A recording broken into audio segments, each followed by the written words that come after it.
رتبہ ہے امیر حمزہ کا، دنیا تو کیا جنت میں بھی ہے شہرا امیر حمزہ کا، دنیا میں تو کیا جنت میں بھی ہے شہرا امیر حمزہ کا، دنیا میں تو کیا جنت میں بھی ہے شہرا امیر حمزہ کا، ہے ام نبی بھی بھائی بھی، چاچا بھی ہیں اور بھائی بھی ہیں ام نبی بھی بھائی بھی، یہ خاص فضیلت ہے ان کی،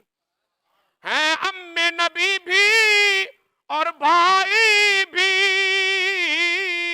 یہ خاص فضیلت ہے ان کی، سرکار دو عالم سے دوہرا رشتہ ہے امیر حمزہ کا۔ یہ سرکار کے ساتھ ان کے اتنے رشتے، انہوں نے تو دوہرا لکھا، میں تو کہتا ہوں چورا ہے، کیونکہ میں نے جو پڑھا ہے وہاں 4 رشتے ہیں، چچا بھی ہیں، رضائی بھائی بھی ہیں، خالہ زاد بھائی بھی ہے اور ہم زلف بھی ہے، 4 رشتے تو میں نے پڑھے ہیں، اس سے بھی زیادہ ہیں۔ تو آپ اندازہ کر لیں جتنا جس کے ساتھ رشتہ گہرا ہوگا، زیادہ ہوگا، اتنا ہی اس کے ساتھ تعلق بھی گہرا ہوگا۔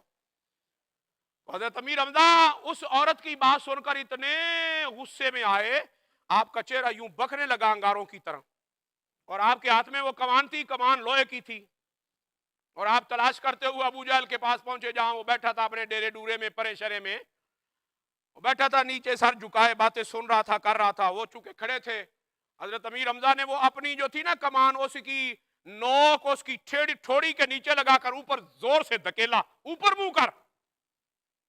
کسی کی یہ جرت نہیں تھی کہ ابو الحکم کو جو مکے کا چودھری ہو، پرے کا بندہ ہو، وڈیرا، اس کو کوئی داڑھی سے پکڑ کے اوپر کرے۔ آپ نے وہ نوک لگائی کمان کی داڑھی کے نیچے ٹھوڑی پر اور زور سے اوپر کیا، اوپر دیکھ۔ اس نے جب اوپر دیکھا، نظروں سے نظریں ملی، فرمایا یہ کمان میں تیرے سر میں اس وقت بھی مار سکتا تھا جب تیرا سر نیچے تھا، میں نے منہ اوپر کر کے بتایا ہے کہ میں ڈر کے نہیں، سامنے آ کر کہہ رہا ہوں، میں تیرے سے بدلہ لینے آیا ہوں محمد کے ساتھ جو تو نے سلوک کیا ہے۔ پھر یہ کہہ کر آپ نے وہ لوہے کی کمان اس کے سر میں دے ماری، سر پھاڑ دیا، خون و خون کر دیا۔ امیر حمزہ کی وہ جو تھی نا چہرے کی جلالیت، وہ ابو جہل سے برداشت نہ ہوئی، اٹھ بھی نہ سکا۔ دوسرے اٹھے پکڑنے کے لیے کہ ہم حمزہ کو پکڑتے ہیں اور ان کو مارتے ہیں کہ ہمارے چودھری کو انہوں نے مارا ہے۔ ابو جہل نے کہا رک جاؤ، بیٹھ جاؤ۔ اور میں نے آج کچھ اس کے بھتیجے محمد کے ساتھ تلخ جملے بولے ہیں، سخت سست، اس کا غصہ یہ لے کر آیا ہے، اس کے بھتیجوں کو اذا ہم نے دی ہے، یہ بدلہ لینے آیا۔ بھئی ہم مقابلہ نہیں کرتے، بھئی ہمارے ہاتھ کھڑے ہیں، مارو جی مارو۔ وہ سمجھ گیا تھا کہ اگر میں اٹھا تو اس نے مجھے اتنا مارا۔ ایک محبت کرنے والا بندہ آیا ملنے کہ جناب وہ قاری صاحب وہاں بیٹھے اور بابا جی بھی تشریف لائے ہوئے، ہمارا پسینہ اترا ہوا تھا، ہماری حالت جو تھی وہ دیکھنے والی تھی، ہم اس جذبے کے ساتھ ہم مباحثے میں لگے ہوئے تھے۔ اس نے بابا جی کو کہا، مجھے کہا جی وہ جی دھوپ بڑی تیز ہے جی، گرمی بہت ہے جی، تو جی تہاڈی حالت ویکھو جی، کی پسینہ پانی نہ بھیجے پے ہو، آؤ اندر کمرے میں بیٹھنے ہیں جی، اندر کمرے میں بیٹھتے ہیں۔ اور میں بھی اس کے کہنے کے بعد مجھے پتا چلا کہ میری یہ حالت ہے اور مجھے دھوپ لگ رہی ہے، تو بابا جی کی کیفیت تھی، خیر کیا تھی وہ تو سمجھ سے حالت آ رہا ہے۔ بابا جی نے اس کی بات سن کر کہا، ہم تو بڑی دیر سے اس معاملے میں بیٹھے ہیں، ہمیں تو دھوپ نہیں لگ رہی، ہمیں تو گرمی نہیں لگ رہی، تو ابھی آیا آتے ہی تجھے گرمی لگنے لگ گئی ہے، تمہیں پتہ نہیں ہم کتنا ضروری مسئلہ چھیڑ کے بیٹھے ہیں، یہ تو ہم سارا دن گرمی میں بیٹھے رہے، یہ مسئلہ حل ہو جائے، ہمیں گرمی کی کوئی پرواہ نہیں، چل تو جس جدھر بیٹھنا چل بیٹھ۔ یعنی یہ حالت تھی اس وقت، چونکہ عشق رسول کی باتیں چل رہی تھی، محبت رسول کی باتیں چل رہی تھی، مقام مصطفیٰ بابا جی سمجھا رہے تھے مجھے کہ شان مصطفیٰ اور مقام مصطفیٰ کیا ہے۔ واللہ باللہ مجھے بھی گرمی نہیں لگ رہی تھی، بابا جی کو تو لگنی کیا ہے، پسینوں میں ہم غرقتے پھر بھی نہیں لگ رہی تھی۔ تو اب تو اللہ کے فضل سے بابا جی کی نگاہ سے ہم کچھ اور آگے نکل گئے نا، تو اب یہ گرمی ہمارا کیا بگاڑ سکتی ہے۔ اور میں حدیث پاک کی روشنی میں جملہ کہہ رہا ہوں، عشق رسول کی گرمی دل میں پیدا کر لو، رب کی عزت کی قسم ہے، جو 50,000 سال کا دن ہوگا نا حشر کا، اس میں بھی گرمی نہیں لگے گی۔ اس کے لیے شرط ہے کہ تمہارے دل میں عشق رسول کی گرمی ہونی چاہیے۔ وہ گرمی ہوگی تو آپ عزت رسول پر، ناموس رسول پر، ختم نبوت پر پہرا دینے کے لیے نکلیں گے، ورنہ یہ گرمی آپ کو نکلنا ہی نہیں دے گی، گھر میں قید کر لے گی، نہیں نہیں نہیں بڑی گرمی ہے، نہیں نہیں ریلی نال نہیں جانا، جلسے نال نہیں جانا، جلوس نال نہیں جانا۔ تو یہ گرمی ہوگی تو اگلی گرمی اس کا مقابلہ کریں گے نا۔ اللہ اکبر۔ میں جدھر جا رہا تھا ادھر واپس آتا ہوں، ٹائم بھی بڑا محدود ہے۔ تو حضرت امیر حمزہ کہتے ہیں میں حیران ہو گیا، میں نے محمد سے کہا حضور کو ذرہ برابر بھی اس بات کا اثر نہیں ہوا، حضور اسی طرح بیٹھے رہے غمگین نیچے سر کیے۔ تو کہتے میں نے پھر دوبارہ دہرایا کہ میں نے بدلہ لیا ہے، آپ اکیلا اپنے آپ کو نہ سمجھے، میں آپ کے ساتھ ہوں۔ آپ اس بات سے خوش نہیں ہوئے کہ میں نے آپ کے دشمن کا سر پھاڑا ہے؟ میرے نبی پاک نے بڑے پیارا سا دھیما سا جواب دیا، فرمایا مجھے کوئی خوشی نہیں ہو، تم نے دشمن کا سر پھاڑا ہے، میرا بدلہ لیا، مجھے اس سے خوشی نہیں ہوئی۔ تو حضرت امیر حمزہ کہتے ہیں اس لفظ کا میرے دل پر اتنا اثر ہوا کہ میرے دل میں فوراً یہ خیال آیا میں پوچھوں حضور کو خوشی کیسے ملتی ہے؟ تو میں نے پوچھ لیا محمد آپ خوش کیسے ہوتے ہیں؟ آپ کو کس بات سے خوشی ملتی وہ بتا دے۔ تو حضور نے جواباً جو جملہ کہا، فرمایا اگر تم مجھے خوش کرنا چاہتے ہو تو کلمہ پڑھ لو۔